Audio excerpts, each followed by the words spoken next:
Halibol, bonjour, bienvenue à tous pour cette lecture, ce partage sur les divertissements du Srimad Bhagavatam. Avant de commencer, j'implore les bénédictions de mon maître spirituel, de toute la filiation d'Aguru Parampara, de tous les dévots ici assemblés, afin que je puisse parler devant vous ce matin.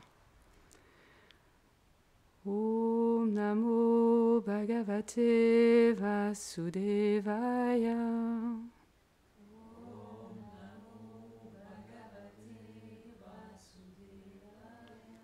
Om Namo Bhagavate Vasudevaya.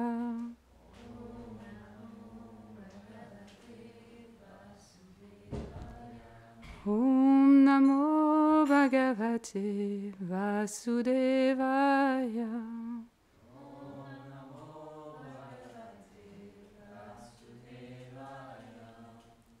Alors, nous sommes à la lecture du deuxième chant, chapitre 10, versets 30 et 31, et on répétera ensemble le verset 31.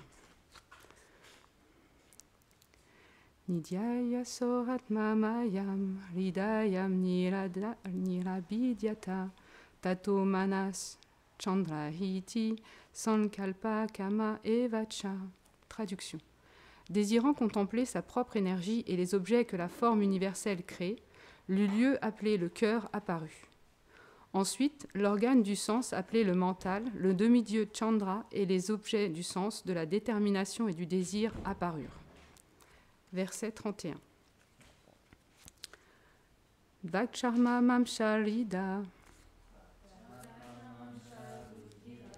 Medo majasti tava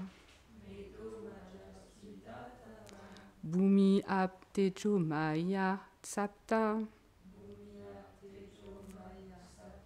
Prano vyomambu vayubi. Traduction. La peau et l'épiderme, la chair et le sang, les os, la graisse et la moelle, les 7 constituants du corps sont des produits de la terre, de l'eau et du feu. L'air vital est le produit de l'éther, de l'eau et de l'air. Commentaire. Selon Srila Vishwanath Chakravarti Thakur, ayant décrit les organes des sens, leur emplacement, les objets des sens et les demi-dieux qui régissent les sens, Shukadev décrit maintenant en 2 versets la nature des dhatus, les 7 tissus du corps, et des autres sujets qui apparaissent comme des portions de ces éléments. Dvak et Charma sont des aspects grossiers et subtils de la peau. Les 7 dhatus, commençant avec la peau et finissant avec les os, sont composés des éléments de la terre, de l'eau et du feu. Bien que ces sujets aient tous comme composants les 5 éléments, la terre, l'eau, le feu, l'air et l'éther, seuls la terre, l'eau et le feu sont mentionnés, parce que l'air et l'éther ne nourrissent pas le corps.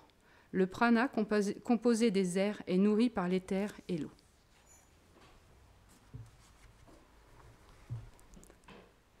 Om agina timinandasya yananjara sharakaya Shakshuru milita miena tasme shri gurave nama Chichetanya manubhistam stapita nyena bhutale Svayam lupa kadamayam dadati svapanantikam He Krishna Karuna Sindhu Dinabandhu Jagatpate Gopesha Gopika Kanta Radha Kanta Namostute Tapta Kanchana Gaurangi Radhe Vrindavaneshwari Vrishabhanu Sute Devi Pranamami Hari Priye Vanchakalpatarubhyacha Kripa Sindhubhya Hevacha Patitanam Pavanebhyo Vaishnavebhyo Namo Namaha Jai Shri Krishna Chaitanya Prabhu Nityananda Shri Advaita Gadadara Shivasadi Gola Bhakta Vrinda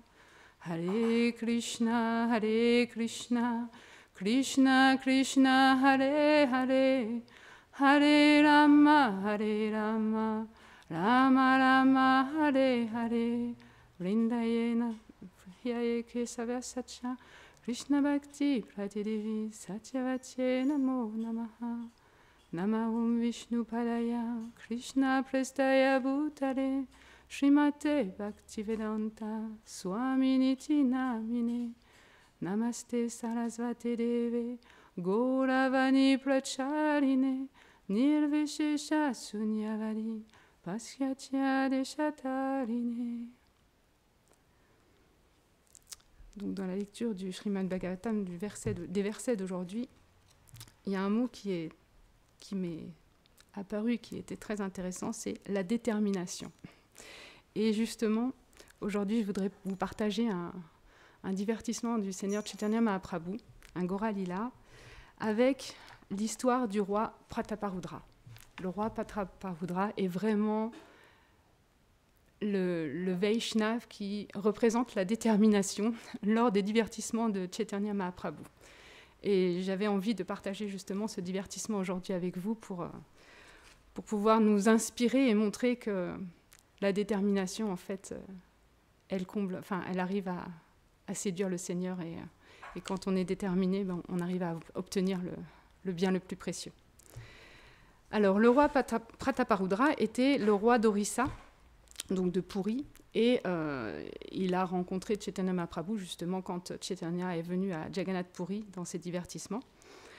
Donc son père était Purushottam Deva et sa mère était Padmavati ou Rupambika, elle a 2 noms, et c'était des grands Vaishnavas, et son père était également le roi d'Orissa, et donc ils font partie de la lignée, la dynastie des Gojapati d'Orissa, et ils étaient vraiment les grands dévots du Seigneur.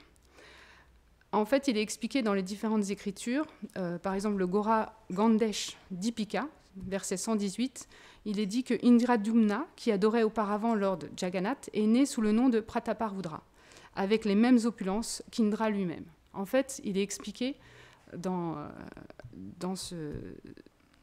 cette écriture que en fait, Prataparudra était vraiment un roi très très puissant. Il avait vraiment la force militaire et il était tellement dédié à Jagannath qu'en fait, les Vaishnavas expliquent que Jagannath lui-même venait, lors de ses combats pour agrandir son territoire, venait lui-même sur le champ de bataille pour lui... parce que tout ce qu'il avait, il le dédiait au Seigneur Jagannath. C'est vraiment expliqué que c'était vraiment un dévot très, très dévoué au Seigneur. Mais dans le divertissement avec Chaitanya Mahaprabhu étant un sannyasi, c'est expliqué dans les Écritures, les Vaishnavas expliquent qu'un sannyasi est un renonçant. Donc comme Gorananda avait expliqué il n'y a pas longtemps, il renonce à tout. Donc il a lien avec aucun, dans l'univers, pas avec ce monde matériel. Et il ne doit surtout pas avoir de lien avec les femmes et les gens qui ont une position dans le monde, c'est-à-dire les rois.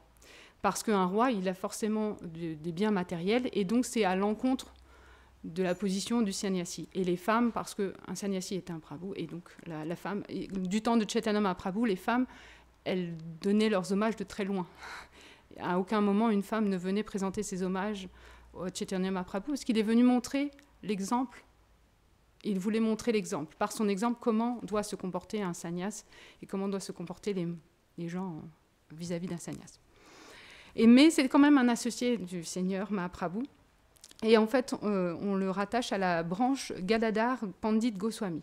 Il avait 5 épouses, le roi Prataparudra, dont l'un principal s'appelait Gauri. C'est prédestiné. Et il avait 5 enfants, dont un aîné qui était Purushottam Jan. Son maître spirituel était Kashi Mishra. Et quand son maître spirituel venait à Puri, en fait, Prataparudra se dédiait complètement au service de son maître spirituel. Il montrait par son exemple, c'est-à-dire qu'il allait voir son maître spirituel et il lui massait les pieds après le repas. C'est expliqué dans les Écritures que masser les pieds du maître spirituel, c'est très auspicieux et c'est un service vraiment très miséricordieux. Et c'était vraiment son service. Quand son maître spirituel venait, parce que lorsqu'il parlait avec son maître spirituel, il parlait du Seigneur Jagannath et des divertissements et de comment se passait l'adoration. Et c'était vraiment... Voilà, c'était quelque chose de très important pour le roi qui montrait. Et sa première qualité était d'être humble, parce que malgré que c'était un grand roi, puissant militairement, sa première qualité était vraiment l'humilité, c'est-à-dire que toutes ses victoires, il allait les déposer au pied du Seigneur Jagannath. Avant même chaque combat, il allait voir le Seigneur Jagannath, il se prosternait à ses pieds et il lui rendait ce service en lui disant « je t'offre ce service pour toi ». Donc il montre vraiment dans son exemple comment, quelle que soit notre position, notre seva, si on le fait pour le Seigneur, on est toujours vainqueur. C'est pour ça qu'il était vraiment respecté. Et il avait comme associé personnel, enfin, un de ses ministres était quand même Ramananda Roy. Et on sait que Ramananda Roy est un dévot très, très, très proche du Seigneur Chaitanya Mahaprabhu. Mais comme il était au service de Prataparudra, Ramananda Roy ne pouvait pas s'abandonner au Seigneur complètement.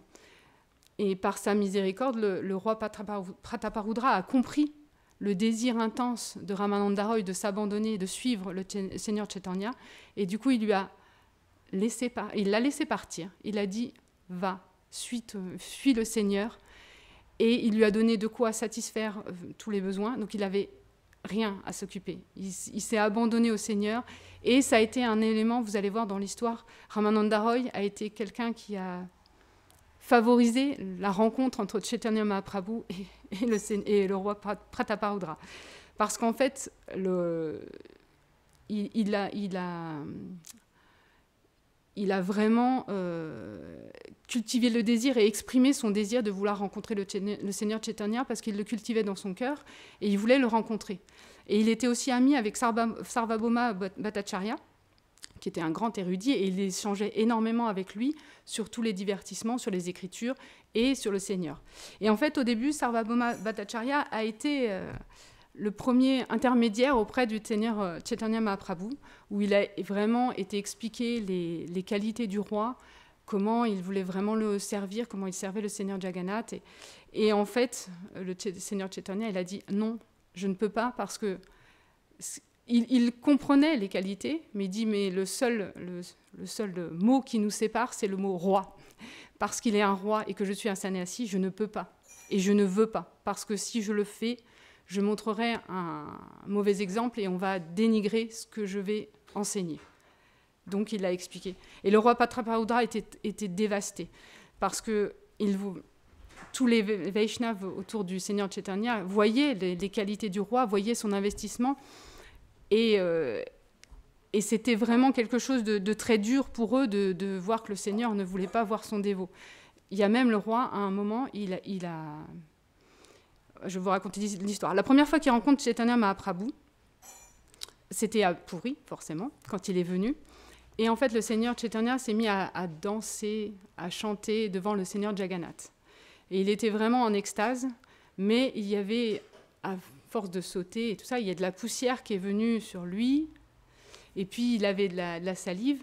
Alors le roi était caché, parce que les dévots sont tellement, les Vaishnavas sont tellement miséricordieux qu'ils ont dit, tu te caches, tu vois, mais tu n'interviens pas. Donc le roi, il a vraiment respecté les consignes des grands associés du Seigneur, donc il a fait ça. Il s'est caché et il a vu le Seigneur Chaitanya qui était vraiment dans une extase complète, mais qui avait... Voilà, plein de poussière sur lui et surtout l'écume d'extase, parce que dans les Vaishnavas expliquent qu'il y a différents signes d'extase, mais le roi n'avait pas totalement compris. Il était ravi de cette rencontre, dans son cœur, c'était tellement merveilleux. Il est reparti, mais il est dit qu'à un moment, il a eu quand même un petit doute, parce qu'il s'est dit... Mon Seigneur, il ne peut pas être couvert de poussière et de salive, c'est bizarre. Je sais que... Mais il le savait, enfin, vous savez, c'est un divertissement du Seigneur, bien sûr. C'est-à-dire qu'il savait que c'était le Seigneur, il n'avait pas de doute, mais il y avait un doute sur... je me trompe peut-être quand même. Vous savez, notre petite voix, comme on le dit souvent, la petite voix qui nous dit « Non, t'es sûr, le mental, le faux ami, voilà, le mauvais ami. » Et comme le roi Prataparudra était vraiment un dévot du Seigneur, et très dédié à Jagannath, dans la nuit, en fait, il a fait un rêve. Enfin, il a fait 2 rêves. Le premier, il a vu son Seigneur Jagannath lui apparaître. Et danser, pareil, danser et être couvert plein de poussière et de salive. Et donc le roi, forcément, d'instinct, il va pour présenter ses hommages et surtout toucher les pieds du Seigneur Jagannath. Et là, le Seigneur Jagannath, il dit « Non, tu ne peux pas. Tu ne peux pas me toucher, regarde, je suis plein de poussière, je suis plein de salive, je suis tout sale. Tu es un roi, tu es fils de roi. C'est pas possible, tu ne peux pas. » Et là, le roi était surpris, il s'est dit, il a baissé la tête parce qu'il est humble. Et du coup, il a baissé, il s'est dit « Oh, c'est bizarre ». Et puis, il a continué sa nuit. Et dans la deuxième partie de son rêve, le roi Jagannath est apparu, mais son trône était vide. Et là, il s'est dit « Mince, mon Seigneur, il est parti », pensant qu'il avait fait une offense. Et à la place est venu le Seigneur Chaitanya Mahaprabhu, qui était également couvert de poussière. Et là, il a compris, en fait. Et là, il a pleuré aux pieds du Seigneur Chaitanya, parce qu'il a compris qu'en fait, c'était juste extérieurement qu'il y avait quelque chose, mais que son Seigneur, c'est son Seigneur et que ça ne change pas. Et à partir de là, quand il s'est réveillé, il était vraiment, vraiment très repenti, vraiment avec beaucoup d'humilité, en se disant « J'ai fait une telle offense auprès de mon Seigneur alors qu'il était devant moi et je ne l'ai pas reconnu. Je suis vraiment déchu, le plus déchu de tous les déchus. Et jamais le Seigneur voudra me pardonner parce que j'ai fait cette offense. » Et en fait, quand il a expliqué ça aux associés du Seigneur, les associés étaient tellement reconnaissants de ce partage parce qu'ils disaient « Mais tu es chanceux parce que le Seigneur t'accorde sa miséricorde, ça veut dire qu'il veut te voir. Même si extérieurement il ne veut pas de sa position, mais il veut t'accorder sa miséricorde. Il t'a accordé sa miséricorde parce qu'il s'est présenté devant toi. Donc ça veut dire qu'il t'aime. » Et du coup, le roi a été, avec beaucoup d'élan, il s'est dit, et ça a renforcé sa détermination pour revoir le Seigneur Chaitanya, pour pouvoir vraiment s'abandonner, lui dire « Sauve-moi, parce que si tu ne me sauves pas, j'y arriverai pas. » Parce que vous voyez, un grand Vaishnav, il a son mental qui lui a dit « Peut-être que c'est pas lui. » Imaginez le nôtre, qui sommes très déchus, enfin en tout cas le mien. Et du coup, ce qui s'est passé, c'est qu'il y a eu une autre rencontre, oui, entre guillemets. Il a mince, je ne vais pas trouver le mot. Il y a eu, lors du Ratha Yatra, voilà, cherchez le mot. Le Ratha Yatra, vous savez, c'est les Jagannath, Baladev et Subhadra qui sont emportés depuis Puri jusqu'à le temple Godicha, voilà. Et donc il y a toute une procession, ça dure plusieurs jours, et en fait les chars sont tirés par les dévots, enfin toutes les personnes, et en fait le service du Seigneur, enfin du roi Prataparudra, qui était dans toute sa famille, parce que son père faisait déjà ça, en fait c'était de balayer la route devant le char. Et il est expliqué que c'est un service dit extérieurement ingrat. Mais c'était le roi, c'était son service, parce que pour lui, il était responsable que la route soit dégagée pour que le Seigneur puisse avancer de la bonne façon. Et donc et il s'appliquait vraiment, il mettait tout son cœur, tout son amour pour faire ce service, et ça se passait bien. Et le Seigneur Chaitanya a vu ça. Et même si extérieurement, il n'a rien dit, parce qu'il est sannyas, dans son cœur, il expliquait dans les Écritures que le Seigneur était tellement ravi de ce service, et il a dit à Sarvabhauma Bhattacharya, de toute façon, c'est sûr que le Seigneur ne peut que... Il verra ce Seigneur obligé, il a tellement de dévotion et d'amour, tellement de service que sa détermination va être servie à un moment ou à un autre. Le Seigneur ne pourra lui accorder que sa miséricorde. Et ça, c'est vraiment quelque chose que le roi a porté dans son cœur, en espoir, en disant, voilà, je veux continuer. Mais extérieurement, Chaitanya Mahaprabhu ne voulait toujours pas le voir. C'était vraiment très, très dur. Même une fois, quand Ramananda Roy est retourné voir le Seigneur Chaitanya avec Nityananda en disant « Il faut absolument que tu le rencontres », le roi, le Chaitanya a dit « Même pas, c'est pas possible ». Et quand ils ont rapporté ces propos au roi, il a été tellement dévasté, il dit « Le Seigneur Chaitanya est venu sauver tous les déchus. Il sauve tous les déchus, même les plus déchus comme Jagai et Madai, mais il en sauve un. Le roi Prataparudra n'a pas le droit à cette miséricorde. Et il dit, si je n'ai pas le droit à cette miséricorde dans cette vie, alors cette vie et ce royaume ne servent à rien. » Et du coup, les associés ont eu très peur qu'il intenta sa vie, parce que pour lui, son but, c'était de voir Chaitanya Mahaprabhu, et il ne voulait pas. Donc il s'est dit, ça ne me sert à rien cette vie, autant partir. Du coup, ils sont allés vraiment... C'est Nityananda qui a eu vraiment une action très, très importante auprès du Seigneur en disant « Oui, je comprends bien que tu ne veux pas le voir, mais s'il te plaît, donne-lui au moins un de tes pagnes usés. Parce que c'est un de tes vêtements qui t'appartient. Et donc, si je peux le donner au moins au roi, ça l'empêchera de sauter la vie et il pourra t'adorer.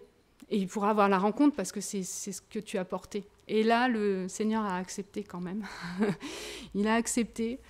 Et du coup, le roi était tellement reconnaissant qu'en fait, il a fait l'adoration de ce pagne tous les jours. Il faisait l'adoration comme si c'était son Seigneur qui avait donné cette main. Mais malgré tout, pour renforcer la détermination, il avait quand même cette frustration en lui en se disant « Mais je veux quand même le voir, je veux vraiment m'abandonner physiquement avec lui, je veux. » Et là, c'est Sarvabhauma Bhattacharya lui a dit, lors de la procession de Jagannath, du Seigneur Jagannath, à un moment, on s'arrête entre les deux temples, on s'arrête parce que le Seigneur Jagannath doit se reposer et manger. Donc là, c'est les offrandes. Mais en général, le Seigneur, à ce moment-là, il est fatigué. Donc le Seigneur Chaitanya se met à l'écart dans un jardin. Il dit, tu as chance de le voir, tu t'habilles en roturier, en aube ordinaire, et tu lui chantes les versets du Gopi Gita, du Rasalila, du Srimad Bhagavatam. Si tu lui chantes ces versets-là, comme le Seigneur est tellement absorbé dans son sentiment des gopis, il va pas voir qui tu es et il va te laisser l'approcher et tu pourras éventuellement même le masser les pieds. Du coup, le roi a pris ce trésor précieusement et le jour où effectivement le char s'est arrêté, alors j'ai pas noté la ville, je suis désolée, mais s'est arrêté dans cette petite ville et que le Seigneur, comme il y avait trop de monde, il est parti se reposer dans ce jardin, le roi a tout de suite pris les vêtements de roturier, les vêtements ordinaires, et il a commencé à chanter les versets de la Gita, Gopi Gita. Et le Seigneur s'est tellement absorbé dans ce verset, dans ce chant, qu'il s'est laissé, il était tellement heureux, et il disait au roi, il ne savait pas que c'était le roi, mais il disait, enfin, il ne savait pas. On sait que c'est un divertissement. Disons qu'extérieurement, il ne le savait pas. Et du coup, il disait, vas-y, continue de chanter. Il lui demandait de chanter, et il l'a laissé lui masser les pieds. Et ça, le roi a vraiment pris ce cadeau comme un trésor, une miséricorde. Le Seigneur savait très bien, parce que le Seigneur, on le sait, il est omniprésent, omnipotent, omniscient, mais il était tellement satisfait de l'attitude de son dévot, et qu'il ne peut pas ne pas satisfaire les désirs de ses dévots, puisqu'il y avait non seulement le roi, mais tous ses associés voulaient qu'il rencontre le roi, qu'il l'a fait, mais en secret. Et à la fin, il lui a dit, tu es tellement cher au Seigneur Krishna qu'il est sûr que tu es sauvé. Il dit, je suis venu ici dans ce monde pour toi, pour Sarvabhauma Bhattacharya, pour Advaitacharya et pour Ramananda. Et rien que pour ça, pour montrer sa satisfaction de son attitude et de son amour. Mais il lui a dit, à aucun moment, tu ne dois révéler ce secret. Bon, on le sait aujourd'hui, mais c'est pas pareil. Mais voilà, et le roi a vraiment pris ce cadeau très très précieusement et n'a jamais révélé ce secret parce que il était tellement satisfait, sa vie était comblée et du coup tout son service, il a pu continuer avec encore plus d'élan et plus d'amour et de dévotion envers le Seigneur parce qu'il savait que le Seigneur l'aimait et lui avait montré sa miséricorde. Et ça, c'est vraiment quelque chose qui, pour nous, est vraiment très précieux et enthousiasmant. Enfin, je trouve que c'est encourageant parce qu'on se dit, bah voilà, c'est possible. C'est possible, ça prend beaucoup de temps, on le voit, parce que le roi, il a mis vraiment beaucoup de temps avant que le Seigneur Chaitanya accepte. Mais on voit que Seigneur Chaitanya est le plus miséricordieux de toutes ces incarnations. D'ailleurs, c'est ce qui est expliqué par tous les Vaishnavas, c'est le dévot le plus miséricordieux, parce que lui, il se donne tout seul, sans aucune qualification. Et même pour ceux qui sont qualifiés, il fait En fait, il montre le processus comme quoi c'est pas parce qu'on le veut qu'on l'a. C'est que quand le Seigneur veut se montrer, qu'il se montre à son dévot. Et l'important, c'est de continuer de cultiver le désir de le voir. Et que quand on a la chance d'avoir un maître spirituel, puisque le maître spirituel est le représentant du Seigneur, on doit avoir ce même désir de s'enquérir de la vérité auprès de son maître spirituel que de voir le Seigneur. Même plus, parce que le dévot, comme c'est expliqué dans ce divertissement, les dévots sont plus miséricordieux encore que le Seigneur. Nityananda Prabhu et tous les associés sont plus miséricordieux que Chaitanya Mahaprabhu. Donc si on arrive à satisfaire les associés éternels du Seigneur, on satisfait pleinement le Seigneur. Parce que le Seigneur, il ne peut pas ne pas satisfaire les désirs de ses purs dévots. Et donc ses associés étant ses purs dévots, si son associé est satisfait de nous, il fera l'arrangement. Mais comme le disent les Écritures, les Vaishnavas, ça prend beaucoup de temps. Et ça, c'est ce qui est compliqué. C'est compliqué dans ce conditionnement dans lequel on est, dans ce monde dans lequel on est, parce que tout va vite autour de nous et on voudrait arriver tout de suite au bout. Mais non, c'est comme l'Everest. L'Everest, j'ai vu personne qui l'a fait en... Peut-être Hanuman, mais ça aussi, c'est un divertissement. Mais autrement, ça prend du temps. Il faut être équipé, il faut avoir les bons outils, il faut être la bonne condition physique. Et après, il faut aller doucement, doucement. Et notre chemin spirituel, quel qu'il soit, c'est la même chose. Il faut avoir les bons outils, donc trouver les bons outils. Comme là, on a les Écritures, on a la chance d'avoir des outils énormes, disponibles, avec les différents Vaishnavas qui ont écrit, des commentaires pour qu'on comprenne. On a la chance d'avoir l'outil principal. Chaitanya Mahaprabhu l'a dit, Alayana, Malayana, Malayana, Kevala, Kalonasti, Evanasti, Evanasti, Evanasti, Kalyot, Savata. C'est dans cet âge, il n'y a pas d'autre moyen, pas d'autre moyen, pas d'autre moyen que de chanter le Saint-Nom, chanter le Saint-Nom, chanter le Saint-Nom, pour y arriver. Donc, on a le bon outil, on a l'aide précieuse des écrits et du maître spirituel authentique. Et après, c'est juste nous, il faut continuer de cultiver notre désir. C'est pour ça qu'on est en association avec les autres dévots, avec nos frères et sœurs, parce que tout seul, on ne peut pas, c'est très dur. Mais ensemble, on peut. Et on s'entraide, et on avance. Et un jour, on atteindra l'objectif. Voilà. Srimad Bhagavatam ki, Chaitanya Mahaprabhu ki, Nitai Gaura Premanande.